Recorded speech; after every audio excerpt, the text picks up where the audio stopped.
this is a round table, the second round table on the meeting, and I start by presenting myself. My name is João Ventura. I'm a retired professor from Instituto Superior Técnico in Lisbon, and I also write speculative fiction. I have with me this afternoon Alice Nogueira Alves from the Faculty of Fine Arts of the University of Lisbon, Sérgio Neto, who is from the University of Coimbra, and Catarina Martins and Tiago Assis from the Faculty of Fine Arts from University of Oporto.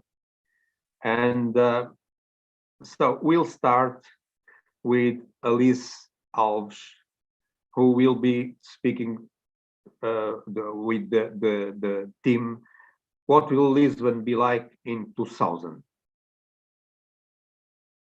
Alice, the floor is yours.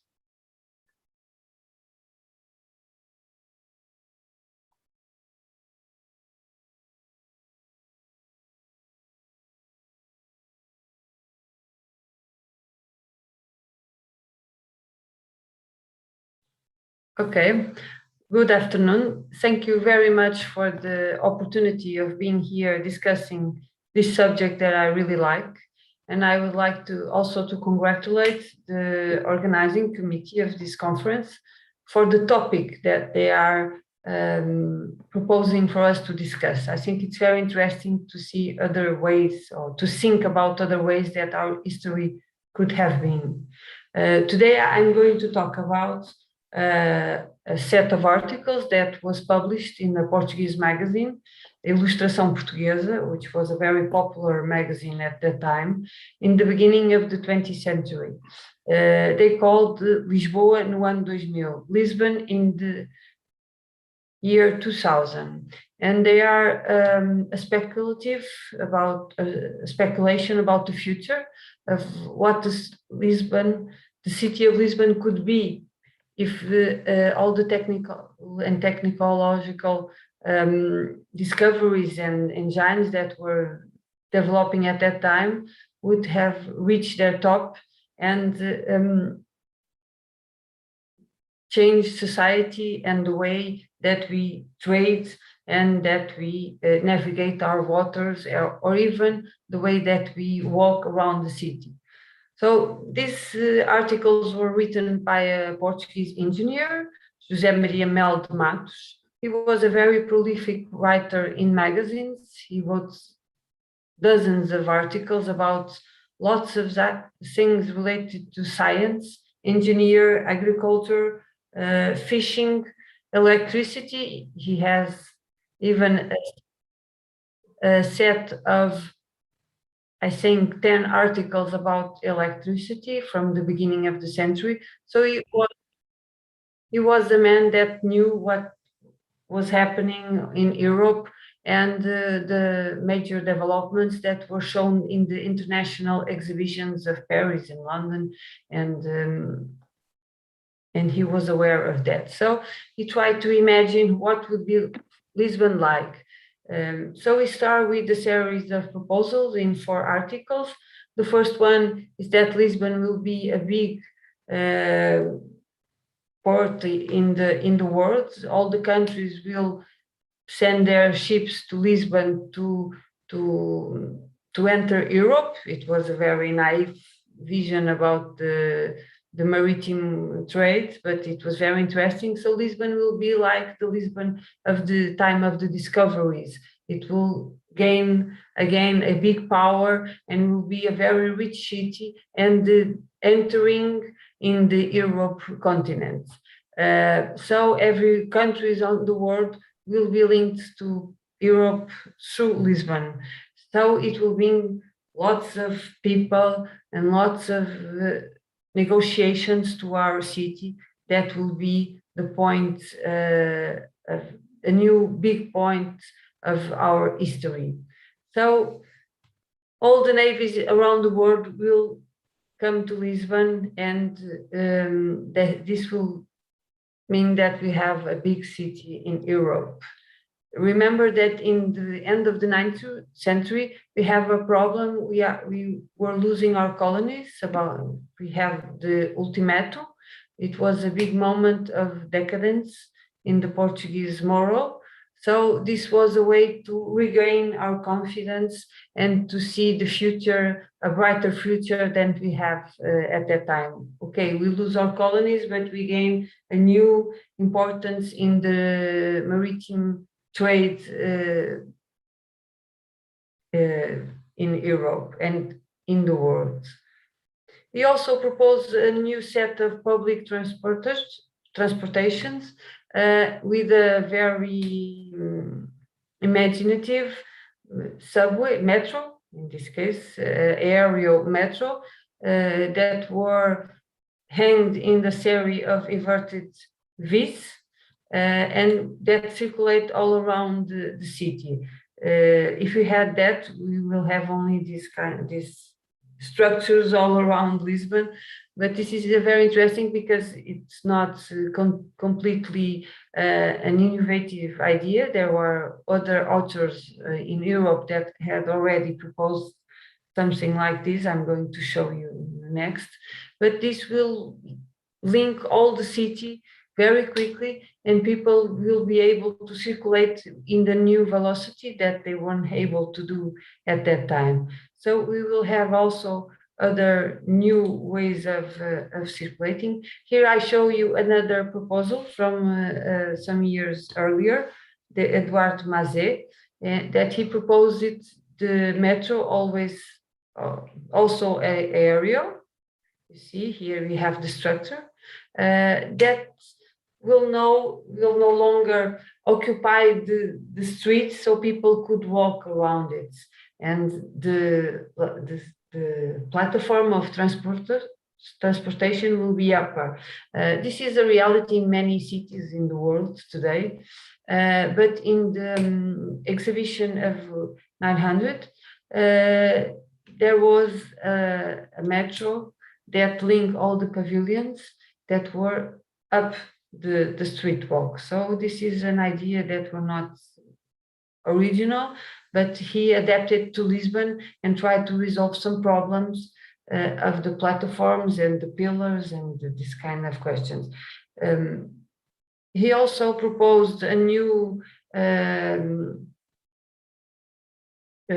transport of skyships, aeroships, sorry, that were in vogue at that time, that would link several parts of the city, far away from the proposals of other international authors like Robbie that proposed some planes, personal planes for people to walk around. In here, he follows what was happening in reality, and a new train that link all Lisbon, and that will be the central point of our link to Europe. So ships will bring their things and then we'll put it on trains and send it all around Europe. So it will be a very metropolitan, very international city with houses from all over the world that were negotiating here in Lisbon. Another proposal that he made was the expansion of Lisbon to south, to the other side of the river, which at that time was a very discussed problem, but Lisbon was going to north, not to south. The transference for the south is something that will happen later. And he proposed that there will be lots of canning factories, which was a very important thing in Portugal, and are going to occupy the main place in the economy of Portuguese industry to the beginnings of the 20th century. So it was very important to have canning factories near Lisbon. Another proposal is that big lightening of the city. So Lisbon will work in day and at night. You will be 24 hours of work every day. So to do that, the people will need light. So he put a big steel tower with 315 meters, which was 25 meters more than the Eiffel Tower. This is important, it was bigger. And that will light all the city, and we'll have restaurants, we'll have concert halls, we'll have lots of things, some kind of Eiffel Tower, as you can see it. And in here you see all the aeroships again, and all the ways of transport that were rolling all around the city.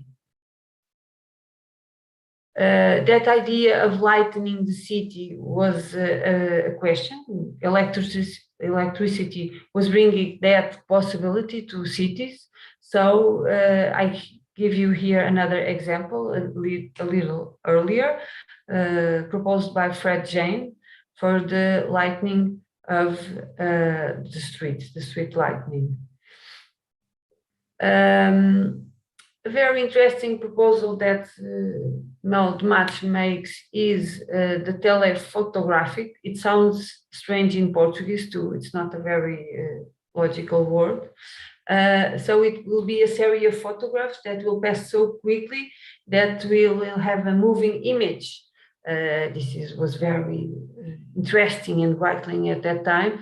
And so business will be made at the moment in every part of the world. People were here in Lisbon and they will be on the other side of the world making business at that moment, and all will be faster and all will be easier.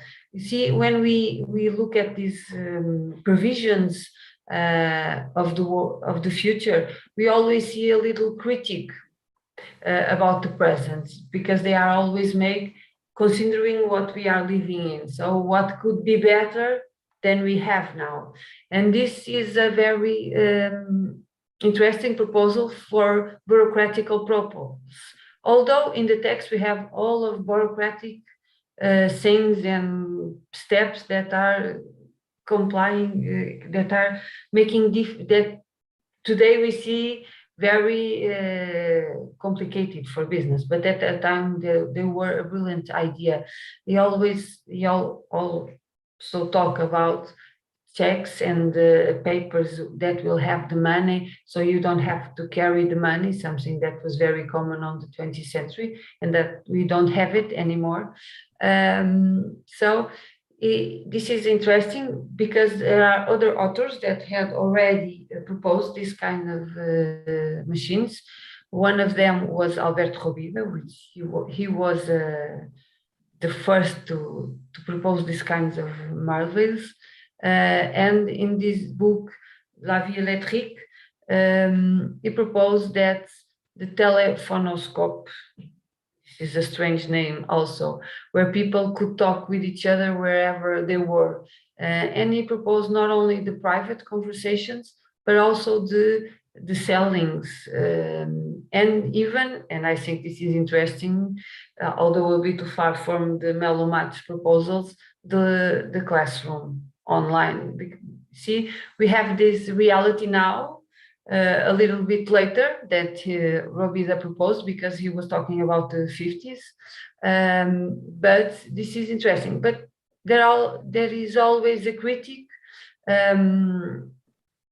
hiding in these proposals, because this lady could never hand the course, because she always failed when she goes to make the person final examination. So this is not a very, very good practice at that time.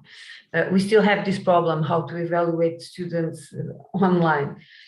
Another proposal was a big train station in a very eclectic architecture, so he couldn't predict how it will be architectural in the 20th century. It's interesting because he has another article about this, how will be architecture in the 20th century. What styles are we going to adopt? We will have a new style. So, but in this purpose, he adopts the eclectic architecture with many Gothic and manualistic elements. Manualistic is a style related to the king of manual of our discoveries. And here it's the arrival point of Europe, or the departing to Europe. So it will need a big building, very important, very Portuguese, to show our greatness to the other nations. We also have a proposal that is very interesting, a tunnel under the Tejo River. This had already been made at that time in the Thames River in London. There was already a subway under the river, so it was not a completely new idea. The problems that will have to be solved to do that had already been in England, but he, in this part of his articles, he describes how that would be made, the difficulties, and how the Portuguese engineers, with all their rightness, will have solved it. I think this is a Portuguese myth, maybe the liaison between the two sides of the River Tejo in Lisbon. They were built a bridge in the 20th century, but at that time there were many proposals of bridges, tunnels. They didn't know the best way to do it. The south was not very developed, so that was really a big problem in the end of the 19th century and beginnings of the 20th, but it was a problem, how to solve it. And it's interesting because Mello de Matos was already in charge of made a bridge in the Tagus River, a little far from Lisbon, but he had that problem, the river and how to go to the other side. Recently, there was a book of stories, fiction stories, directed by João Barreiros, and he proposed a history that would be the person that worked in the subway as if the subway would have really existed. It's very interesting to see the future, thinking about what it would have been. What if we had that tunnel and the consequences of it? This is the main points of the article. I just chose for you to have an idea, and I have made the links between other authors, European authors and American, that made proposals from the same nature. And Robida was one of them, like Jules Verne, and they always propose something for the future, but they were critical because we are afraid of changing. So this is always a vision that is a little afraid of what is going to happen.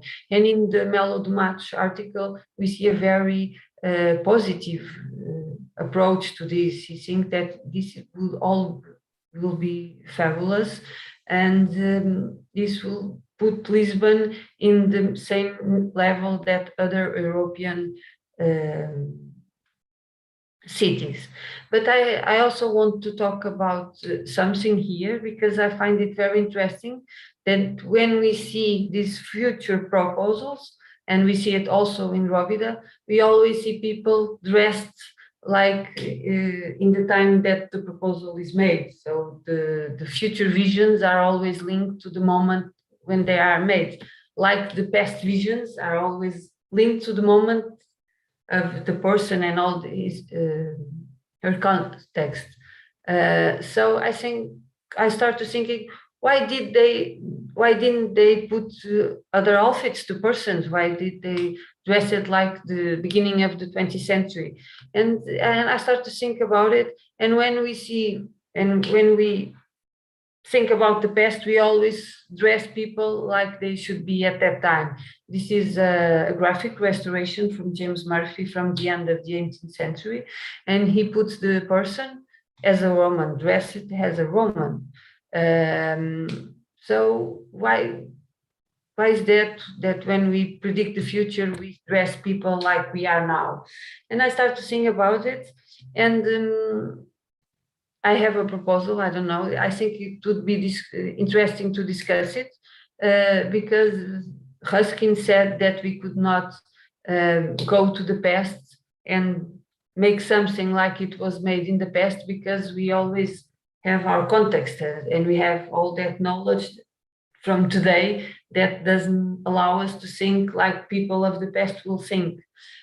So if we turn that on the other way, maybe we cannot predict the future because we don't know how people will think at that time, and we don't know what will be their context.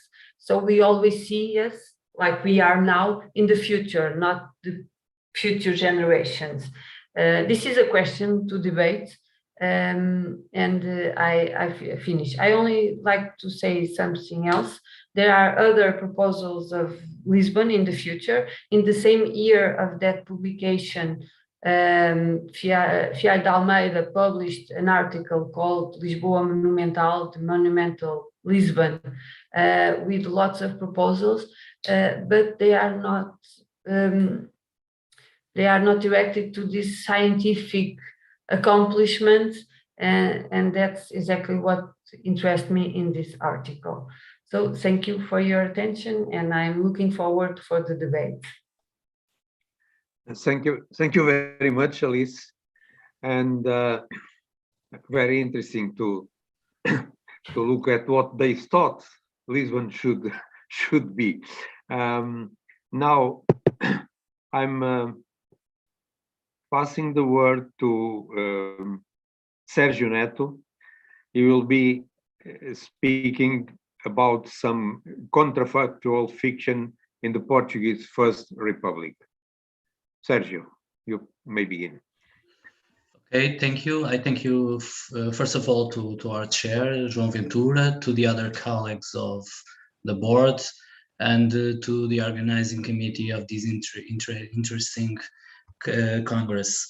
Well, I'm going to show, first of all, just a minute. Okay, I think it's okay. Okay, if I do that, just okay, okay, just 1 minute.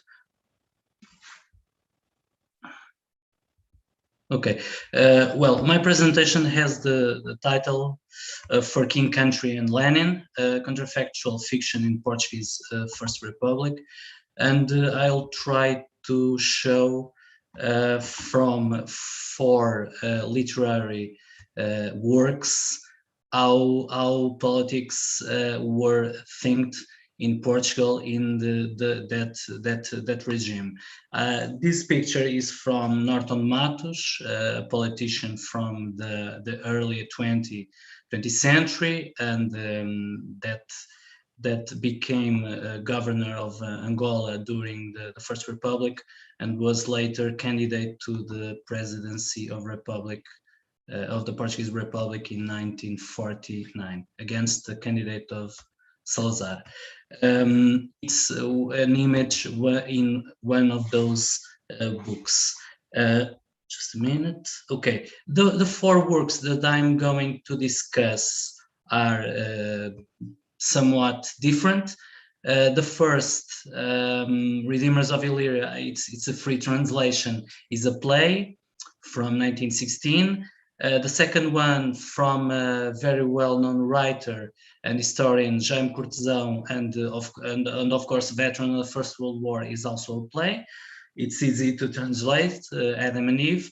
The third and the fourth one, it's a bit difficult, but I extract the title of my presentation from the title of one of these work, Saúde e Fraternidade. It was a kind of complement and formula used on the bureaucracy and as a complement in the First Republic. It is a kind of satiric, it is a satire, of course, it is a kind of novel. And the fourth one, from another journalist, Campos Monteiro and Herman Boaventura, Portuguese journalists, is its response it was written after the other book, as a kind of way of saying the things in other way. It's interesting and useful to think about the political chronology of this work, For instance, Redeemers of Illyria, Redentores de Illyria, it is a play from the 1916. It's the same year that Portugal enters the First World War. It was not a Pacific or even without very great problems and the great discussion in Portugal that participation in the war. Many people and political parties were against it, and these Redeemers of Illyria it's not satirized, but it's a critic about the politics in Portugal.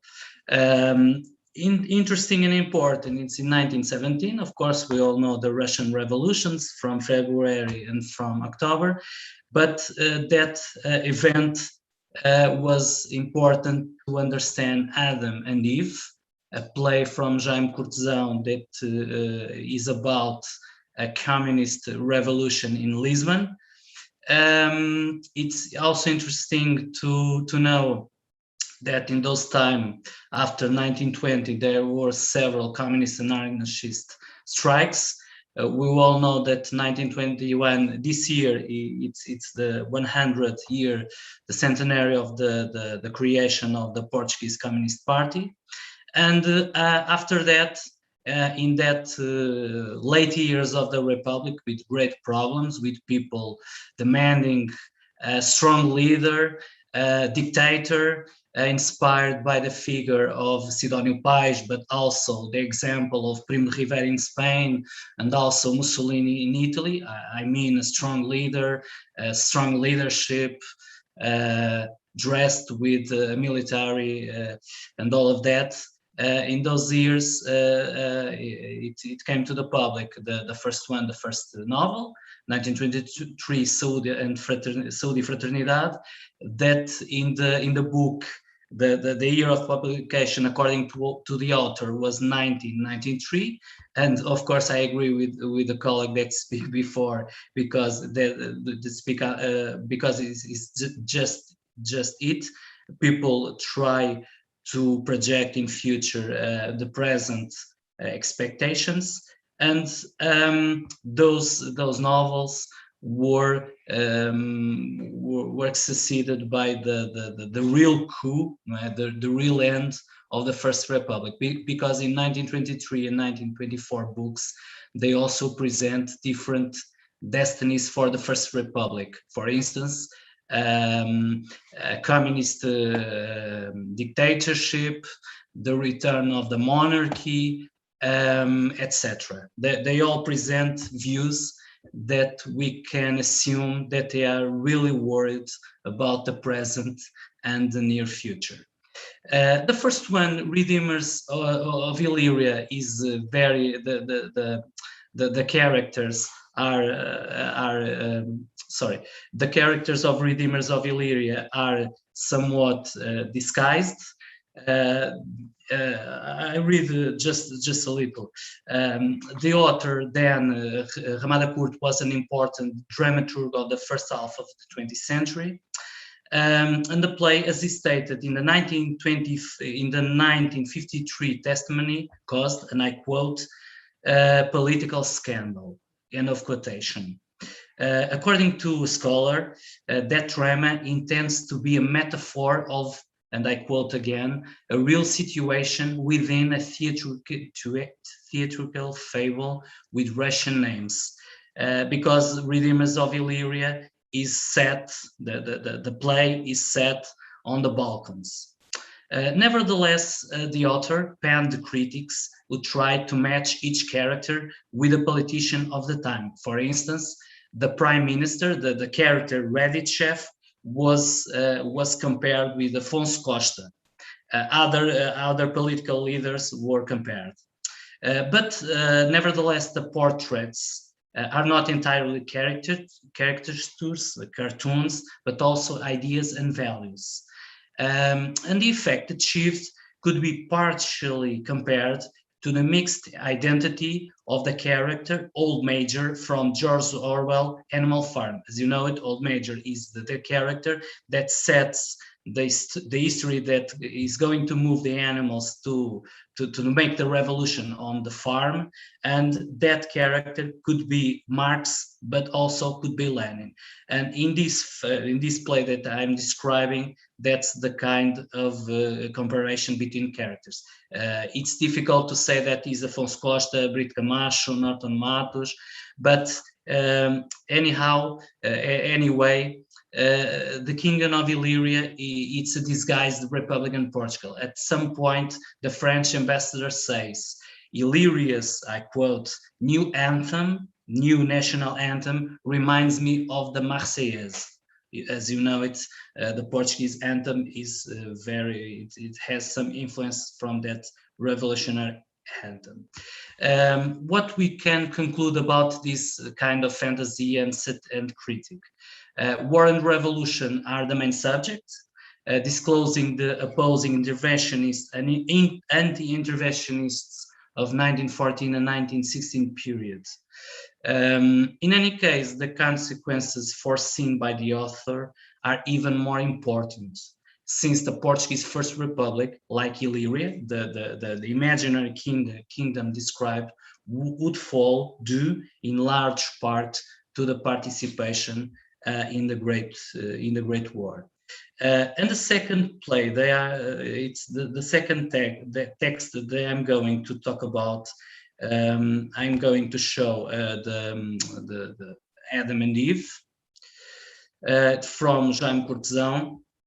And Cortesão, in that play, tried to merge the themes of war and revolution.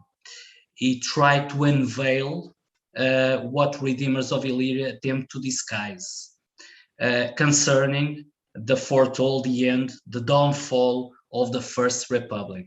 And as I told before, 1921 was during that years of intense uprisings, strikes, demonstrations in the streets of Lisbon, mainly. Just like other novel from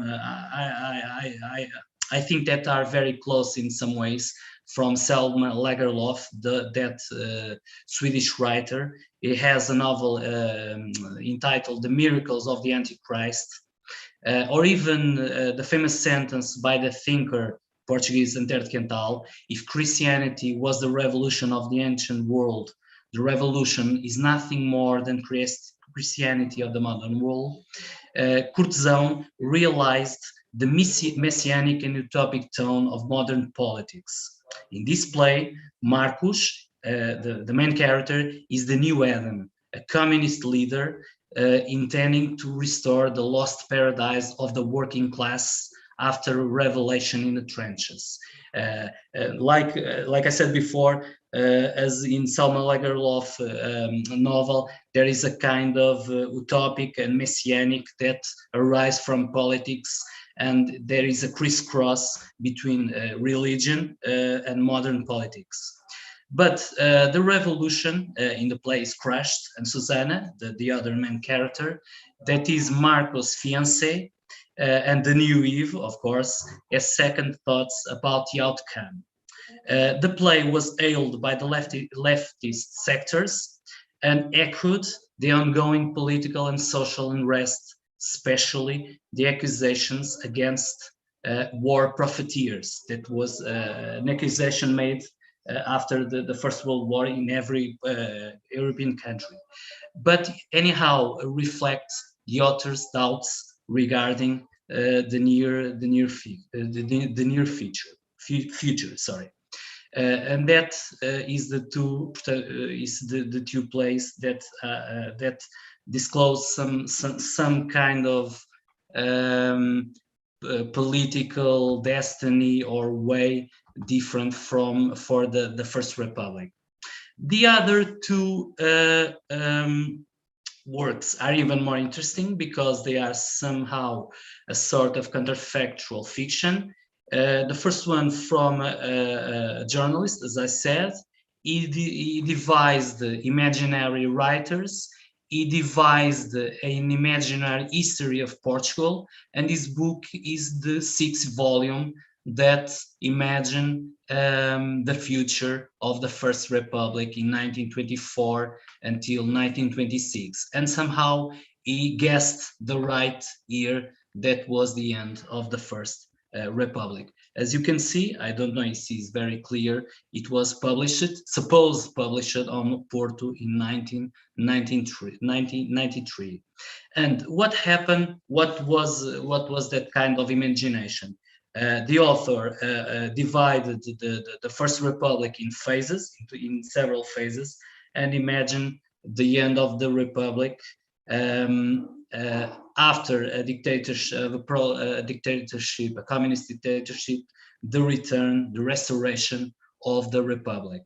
It is very interesting because he was from the monarchic sectors, and of course it was interesting to see that the end that he imagined for the Republic could be a solution from the monarchy and not right-wing dictatorship, as it happened in reality after the Gomes da Costa coup. The other work succeeded some months ago. It was a kind of response, and the title is something like, is an expression, a Portuguese expression, sem rei nem roque, that is expression that comes from chess. As you know it, there is a gamble in a kind of play in chess that is that is made with a rock and the king to prevent the king from being outflanked. If I'm saying the things right. Anyway, that book was a response and used real figures.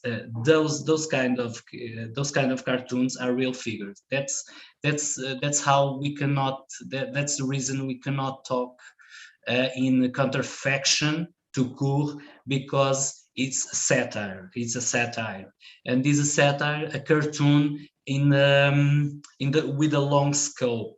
It's not an article. It's not just a cartoon, an image, as you can see, but is an entire book with imagined facts.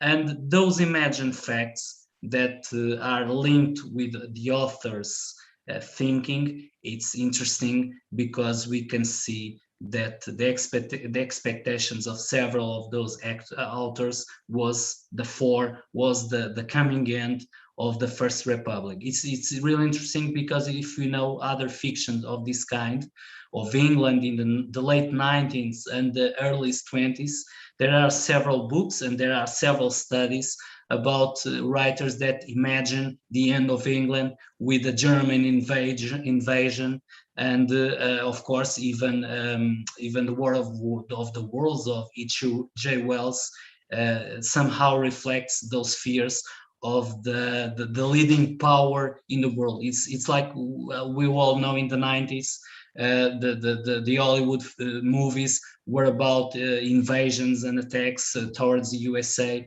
and we can make that comparison, that kind of comparison.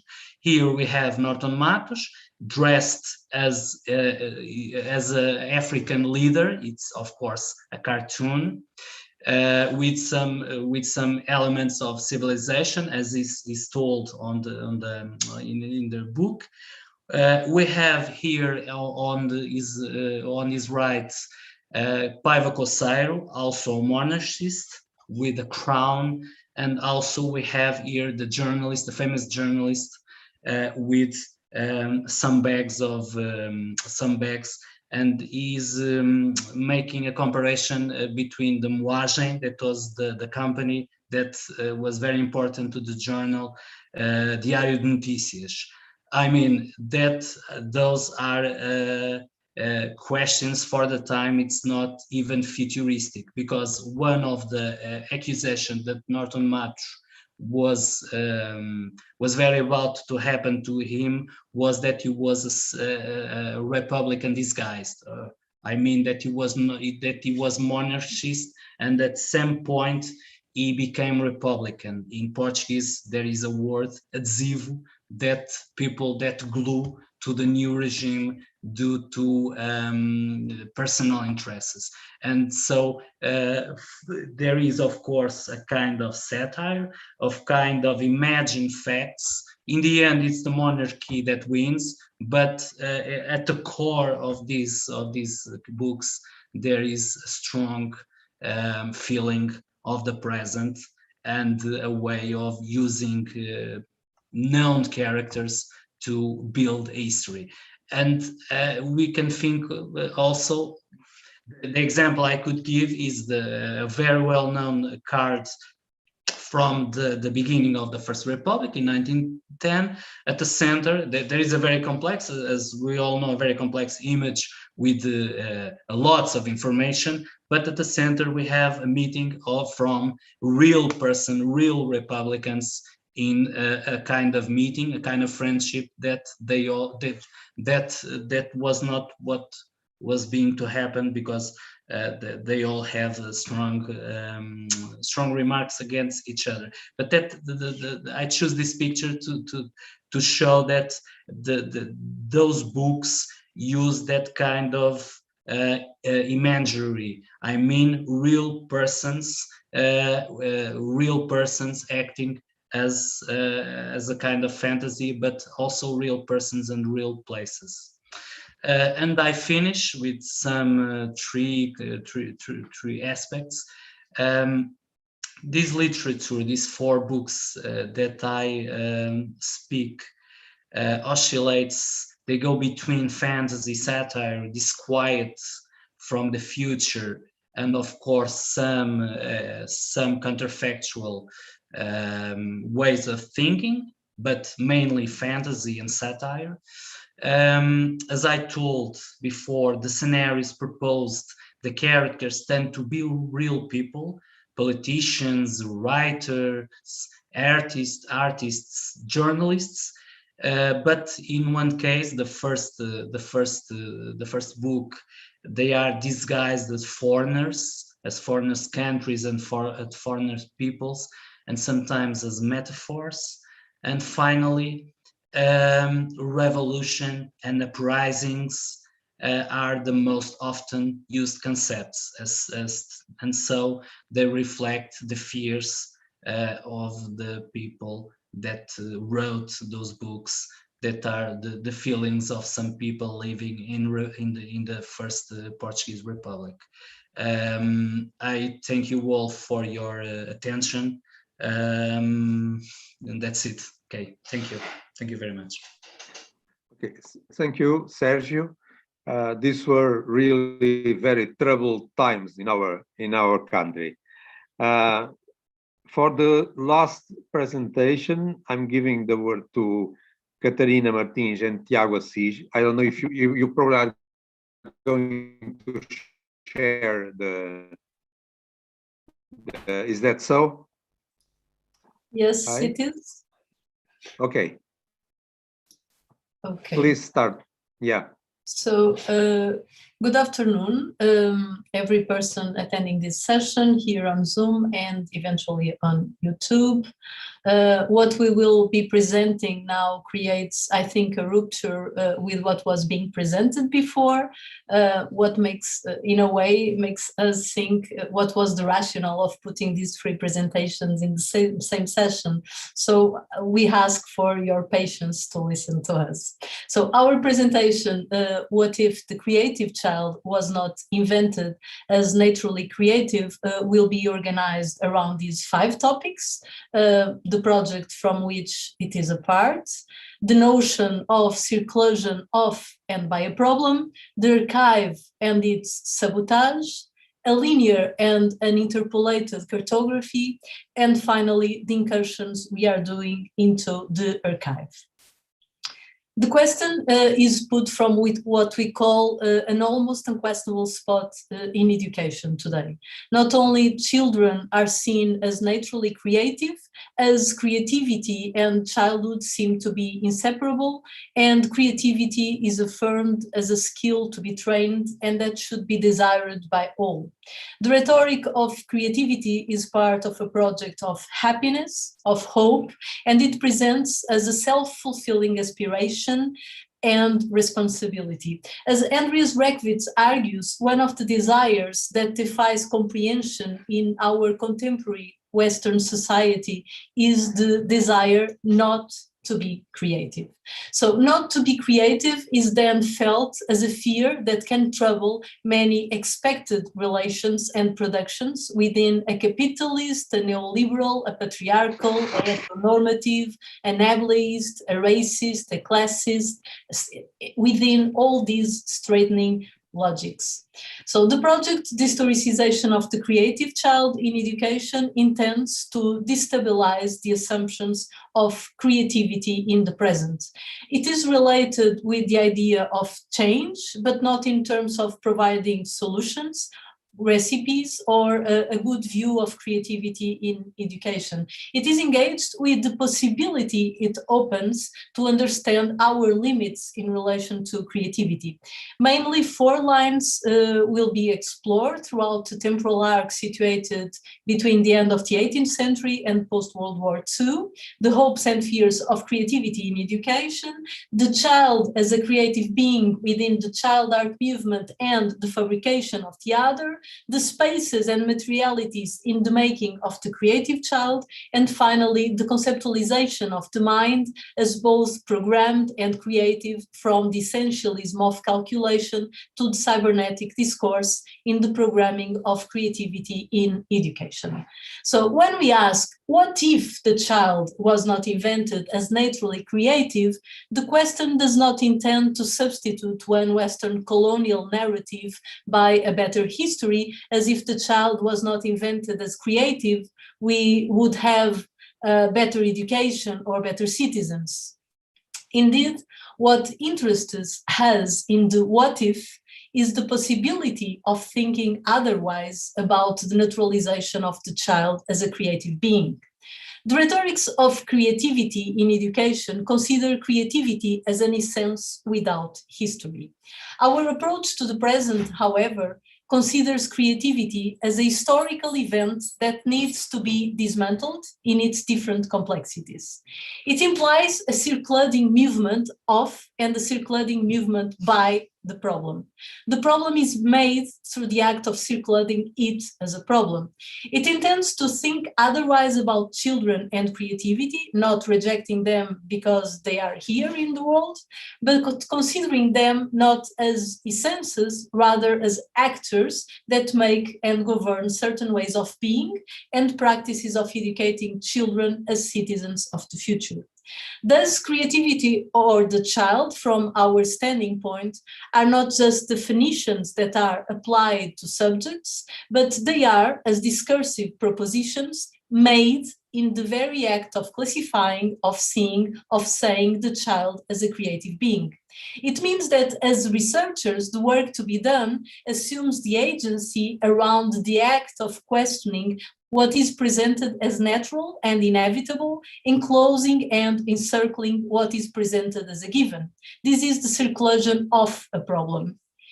Creativity and the child as concepts act circulate in the ways we think about children as naturally creative and as objects of inquiry. As such, the way we see and relate to children is made through the ways we discursively conceive them as natural. In this act, our gaze, when identifying children as creative, is being possible by the action of certain practices and ways of being. This is the circulation by the problem. The eventualization of these practices allows us to make the inevitabilities of the present problematic by asking how were made reasonable. And here it is how we articulate with the historicization of the present. The work we are doing tries to historically understand how the idea of the creative child came into being in a way that the notions of childhood and creativity became intertwined within education. We do not have the intention of doing a linear and chronological study on how the concept of creativity evolved throughout time, neither to reconstruct a possible history of creativity. On the contrary, our aim is very specific and is related to what we can call a certain grid of possibilities that allowed, in different places, more or less at the same historical time, to think about children as naturally creative, or at least the Western white male child. The important thing is not the concepts of creativity that were being handled, how did they differ among them, but only the discursivities that make the creative child an object of thought. Michel Foucault talked about an ontology of the present, or a history of the present, to understand the kinds of subjects we had become. Thomas Popkewitz talks about historicizing instead of historicism.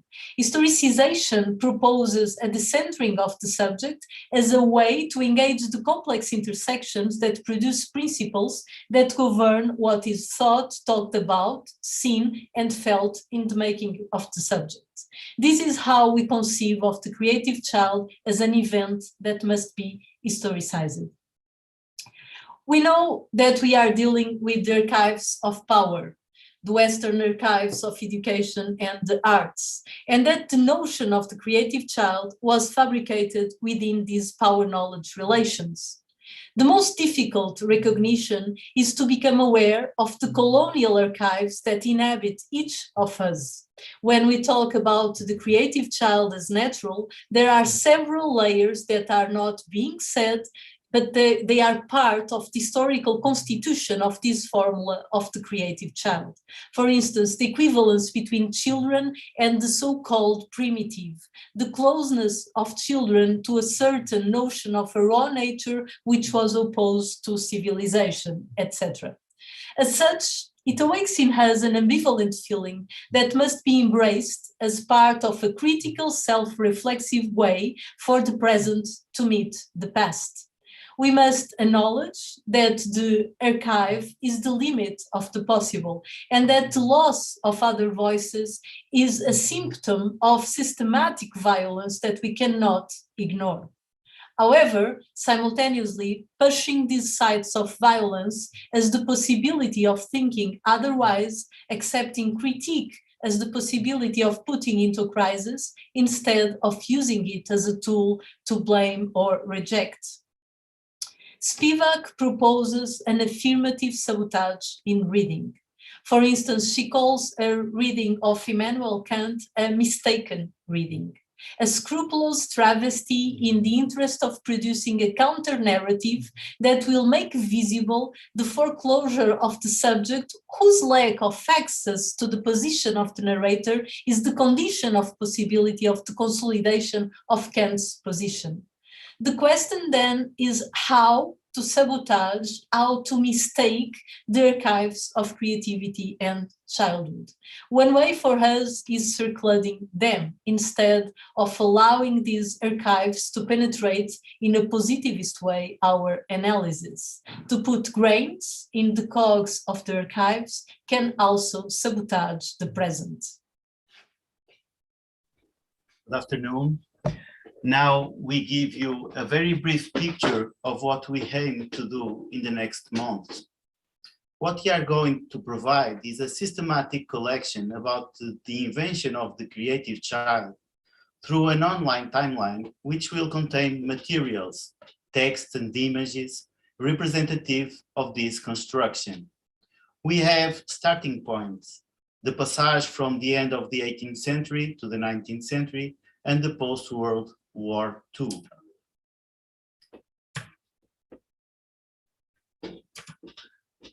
Maybe one way of making it more legible by now is by referring how we relate to the timeline we are constructing. This timeline as the histories we will be able to critically fabulate through its interpolation, juxtaposition, and misreading. By interpolation, we mean this gesture of making close events which are not close to each other, making close what was meant by a traditional history to stay away and untouched by an ordering of time, place, subjects, etc. This creates the possibilities of intersection, juxtaposition, and interruption of the linear and developing ways of thinking about history as progress. Here, we start selecting some fragments from our archives that in a way are intersected by our main lines of the project. In this case, it is about the fears of imagination at the end of the 18th century in the book that will be transformed into a Bible of modern education, Émile from Jean-Jacques Rousseau. Here, imagination is seen as natural to the child, however, feared because it can create a split between the child and the world. How do we read this? One way of reading is querying this fear and say that imagination was felt as a danger that could break the narrative of happiness. Today, creativity is unquestionably part of a narrative of happiness that does not admit to be questioned. Thus, to sabotage this narrative, one circludes its historical making. This fragment resonates our second line, relating to the making of the creative child through the equivalence that is constructed with the so-called primitive. This equivalence starts from a certain idea of nature as opposed to civilization, and with a notion of time through the arrow of the time, past, present, and future, in which the past was underdeveloped and the future was progress. Children, as primitive, were considered as a not yet. Here again, now with Herbert Reed, the same making, just quoting, children, like savages, like animals, experience life directly, not at a mental distance. In due time, they must lose this primal innocence, put childish things away, but what are they put in the place of the unified consciousness they have enjoyed? The line related with objects and spaces considers them as actors in the making of the creative child. These objects were not only produced as pieces of play, but they also configured what the creative child became and created horizons of possibility in the minds of educators and families in terms of how educating children to become creative citizens. Of course, these objects were also ways of taming what was considered an excessive imagination in children. It is interesting how materialities are crossed by the hopes and fears. In the post-World War II, the fear of an authoritarian personality put the creative child as an antidote. The creative child could create from nothing or from the ashes of civilization, being born again. These were playgrounds in bombed places. This creation from nothing is also present in the conception of an empty mind, in its not yet state, that needs the seed to be planted, to be filled, instructed, and even programmable. The conceptualization of a programmable mind in the education of the child carries with it a history of the mind and the computer. In our time frame, in the turn of the 18th century to the 19th century, it is inevitable to look at the Prunis Monument to Calculus and the work that Charles Babbage and Ada Lovelace will develop from there. Human and machine, as computers, fought for roles throughout this history that confused calculus with intelligence or made it a smaller faculty. Reason, imagination, and creativity were modeled on this process of inclusion and exclusion within a certain idea of a mind that is developed in this interchange between human and machine. However, the idea of mind as a computer was clearly formulated only after Alan Turing, and precisely by the dematerialization of the machine. A computer is a software. Although the concept was in the direction of abstraction and dematerialization, the building blocks appears as favorite elements for its materialization. The study of the creative mind and of ways of measuring and increasing creativity emerged as the right mixture of nature and science. This formula will be decisive in the post-war speeches from psychology to cybernetics and how they arrive at education. Through the mind, through behavior, from the inside and outside, the field of forces that establish the conditions of knowledge and production of the creative child gains, in the post-war period, the acceleration of the hopes and fears of that time. Quoting, "Preparation for change. As we all know, change is bewildering, rapid in our present nuclear and space age, far more rapid than ever before. The discoveries and innovations of the next 20 years will probably make the accomplishments of the previous 100 years seem to have progress at a snail's pace." We can see this kind of introductions in OECD, UNESCO documents nowadays. It's the same rationale. These were the prototypes that have been repeated since the post-World War II, with layers that come from the end of the 18th century, and that created creativity as a straightening device for children to be apparently free. So, what if the child was not invented as naturally creative? Thank you very much.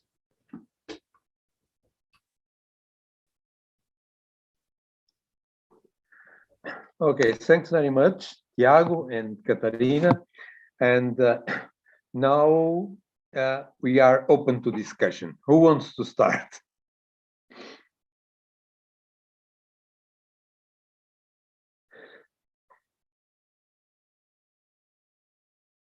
Okay, I'll start with a question to Sérgio.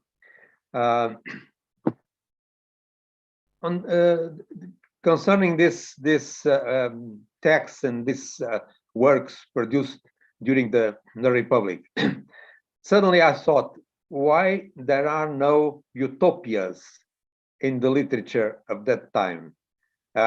We see that each one of the items you showed, you talked to us about, they tend towards a collapse of the existing world. Now, why there isn't some optimistic works in the making at that time? Do you have an idea about that? Well, it's a nice question, very important question. I really don't know any utopia, Portuguese utopia of that time. What doesn't mean that it doesn't existed. It's not really my field of research. I stumble with those books on previous research, and I use them on other subjects that know what if. But anyhow, I think that one of those texts, Adam and Eve, in spite of the tragic end of that communist republic, or not so communist, because it's never said that it's never openly said that it's a communist uprising. Probably has to be to the concerns of these people. It has to be with the zeitgeist. In 1916, Ramada Curto is anxious with the war, with the upcoming war in 1915, as it was on the PowerPoint. It was an uprising in May that propelled an interventionist government from Afonso Costa and Mello de Matos, and the other writings are mainly satires, are cartoons, and I think that's very characteristic of a very robust and sometimes aggressive journalism of the time. But we can see other. I'm not talking about just the what was the First Republic. In history we cannot make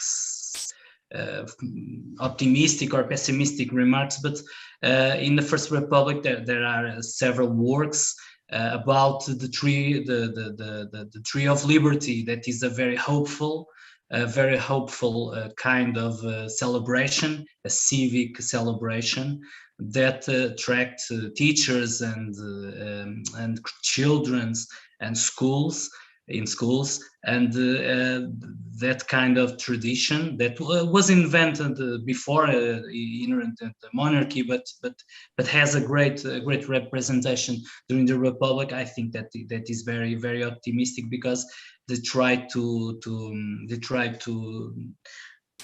gather children as a new hope, and I'm talking about children like in the presentation that was before, and with kind of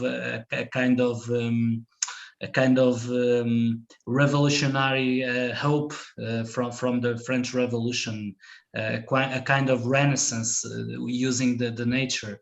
But I think that's the major reason, because in the First Republic there are comedies. There are comedies in theater, and some of these satires, and even about the war. In the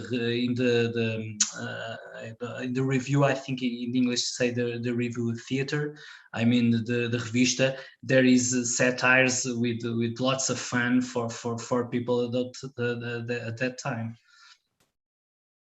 I don't know if I answered you, João. Yeah, okay. Yeah. Right. Now I'll go to Alice.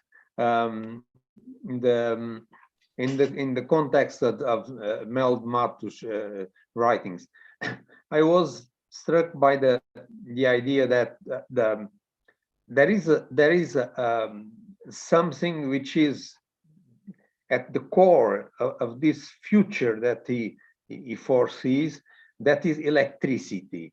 I mean, we are at the point where we had in the previous century was coal. Everything was moved by coal and the steam machine and so on.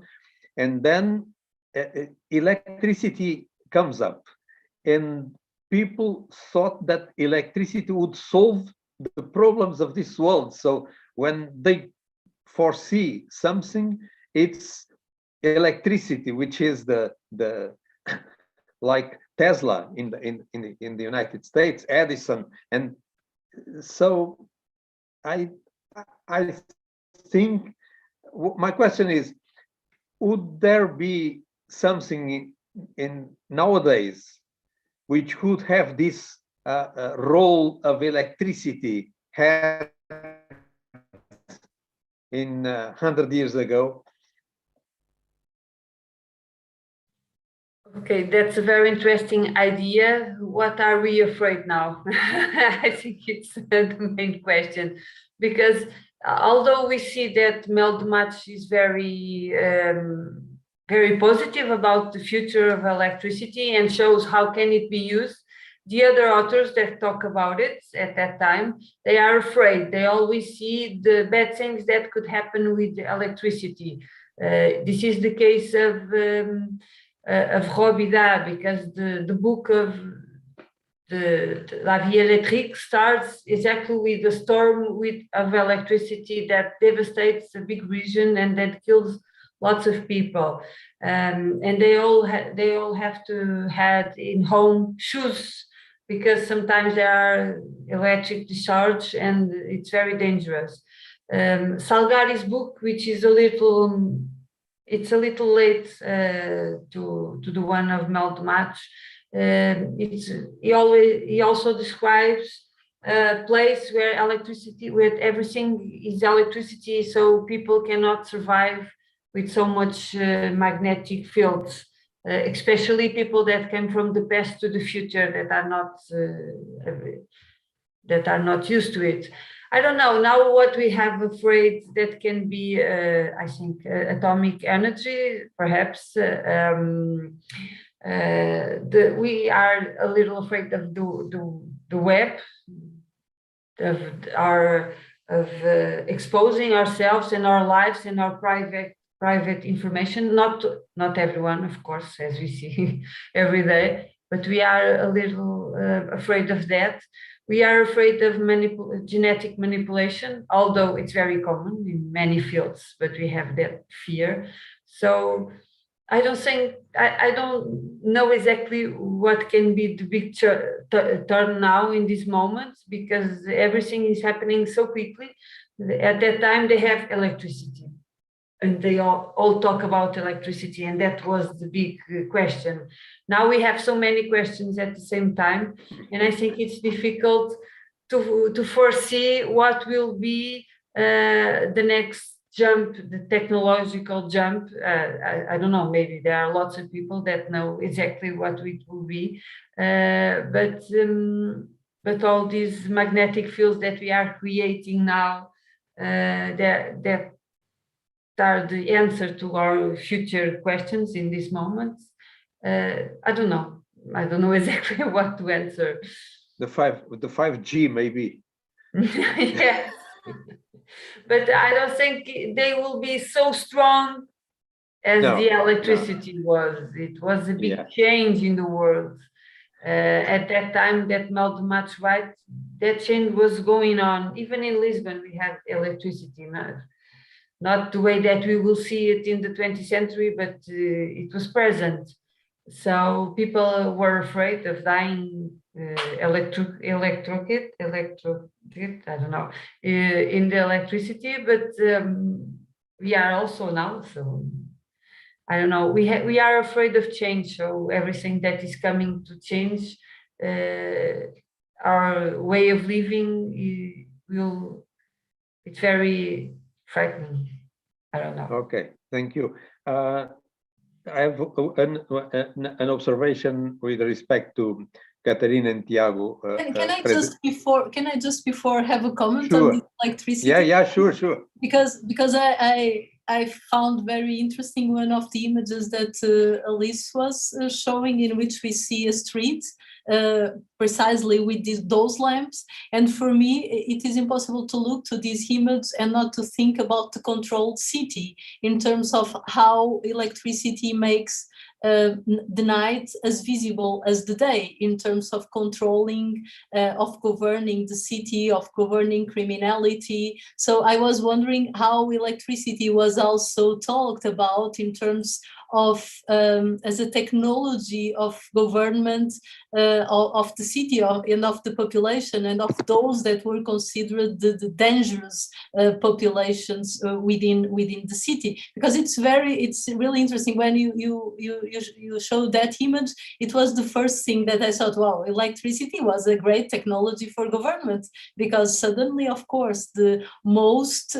obscure places and streets, all those illicit and vicious activities that governative and police discourse could consider, became much more visible to the eyes of government. So it's a very powerful technology, maybe as the 5G and how our iPhones and everything that we are using today that are tracking us all the time. So I think that electricity was really a very powerful technology at the times. Yeah. Now, concerning your presentation in Tiago,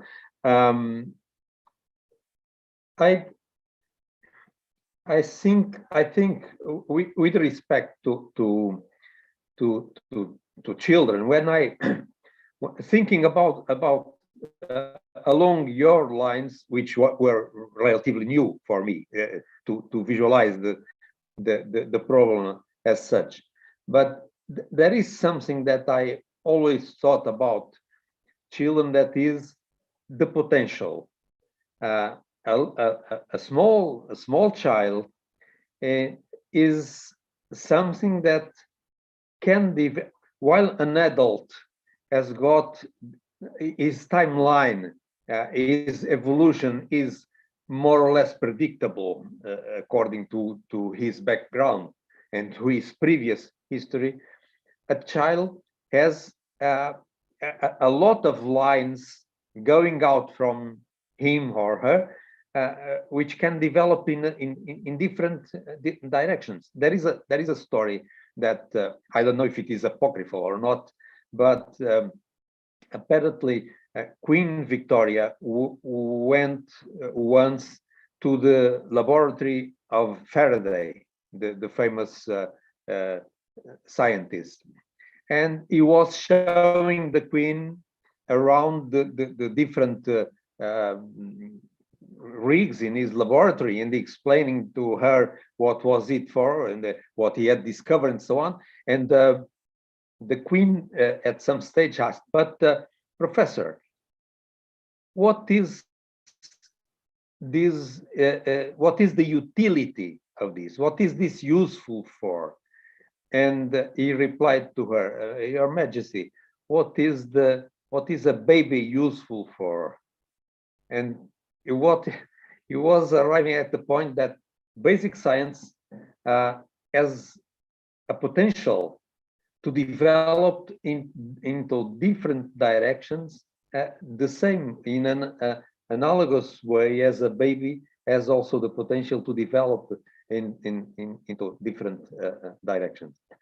Now, with respect to creativity in particular, I tend to think that they have the developing child has a certain way of creating things, mainly because he is not conditioned by things that we are conditioned as adults. So, for example, the ability is a bit like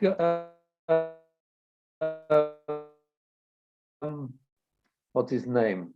The writer from Miyakoto develops new words that after he puts them on the book, we say, oh, of course, yeah, it doesn't exist, but it could exist. Yeah, it's logical.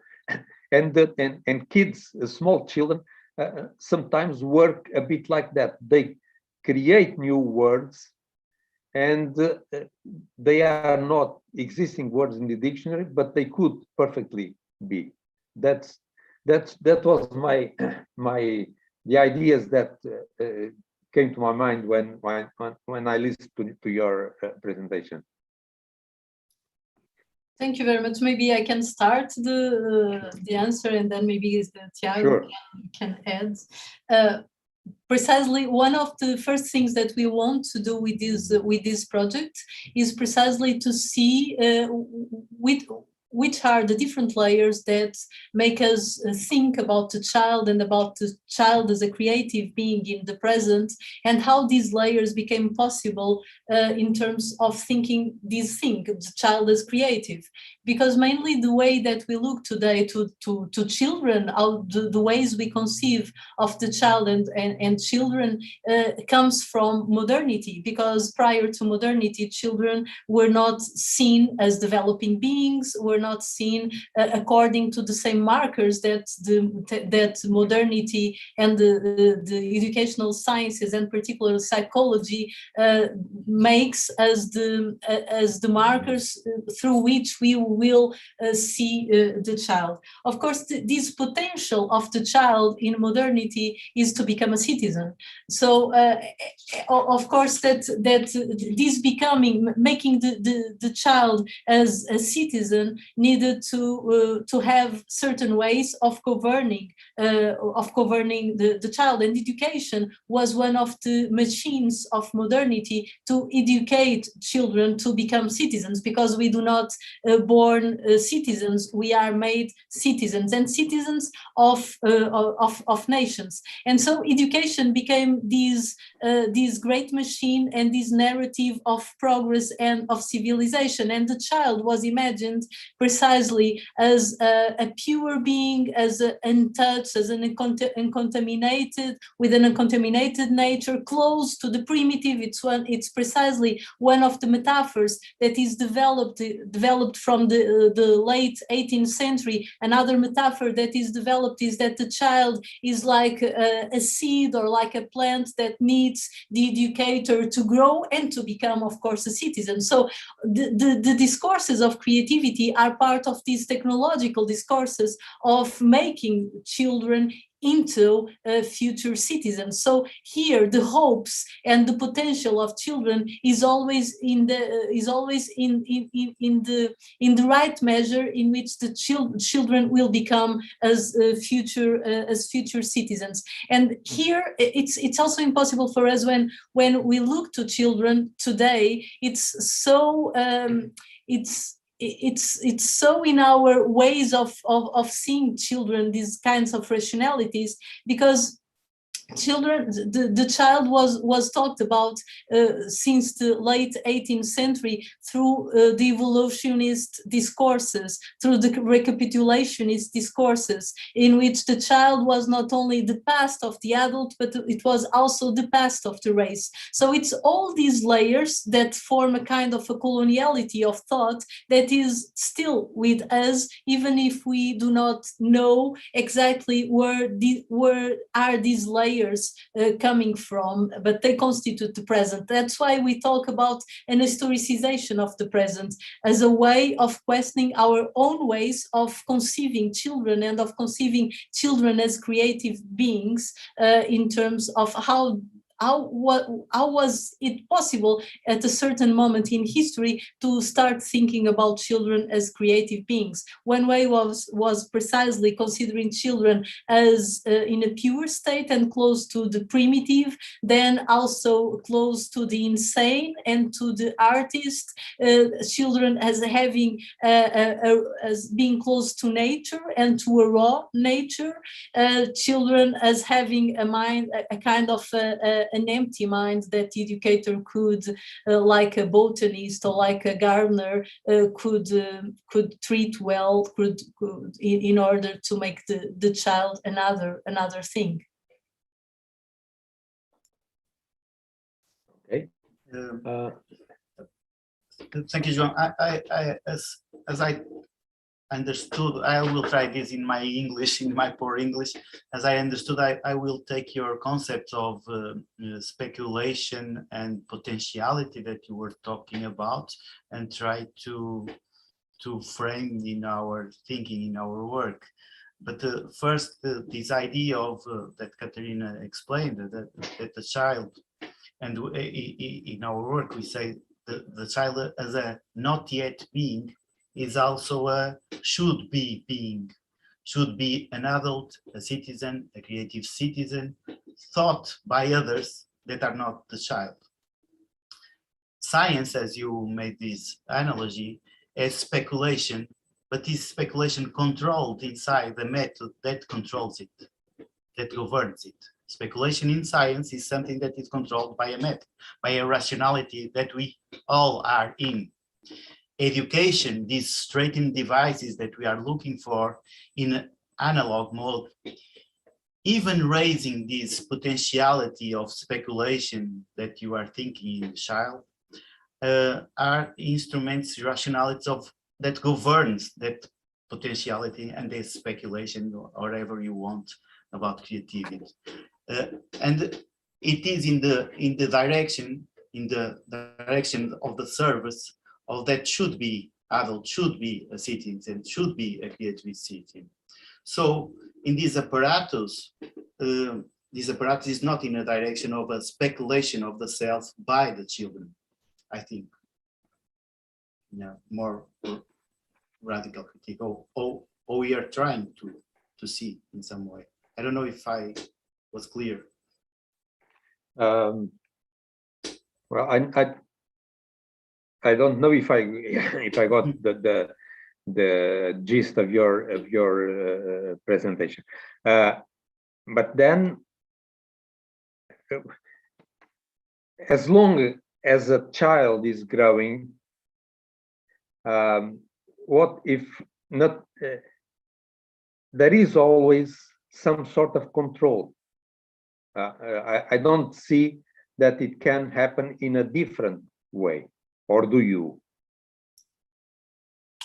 I think that there is always a kind of control, but one thing is to be aware of the controlling and of the power technologies that you are activating within education, and how you are conceiving those that we are educating. Because if we are conceiving those we are educating already knowing what they would or they should become, then we are controlling and we are formatting them to achieve a certain form. I think that another kind of relation that we could have in education in relation to our students, in relation to children, is precisely educating them to be something that we still do not know what they will be. And it implies another way of looking and of dealing with education. Of course, education is always an apparatus of power, is always a technology of power. The school is a technology of power,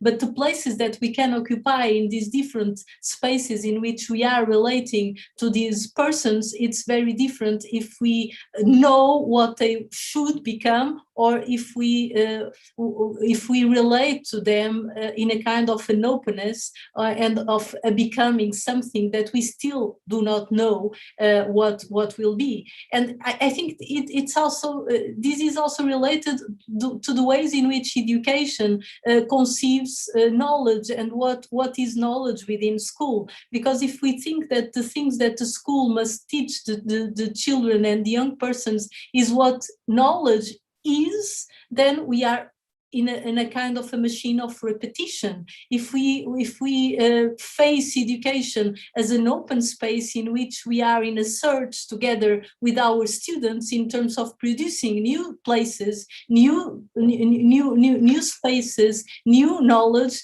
then we never know where we will be at the end. So I think it's a much more risky work, but it implies a different way of positioning ourselves as educators, of course. So that's why we when we criticize the ways in which creativity today is being used in these is being instrumentalized in these documents that are governing education, not only in Portugal but at OECD, at UNESCO levels, etc., and then travels to every nation and is converted into the national discourses on how the children should be like to have success in the future. What these kind of discourses are not analyzing is that if the subject will not be the successful citizen of the future, if the children will not be able to be creative,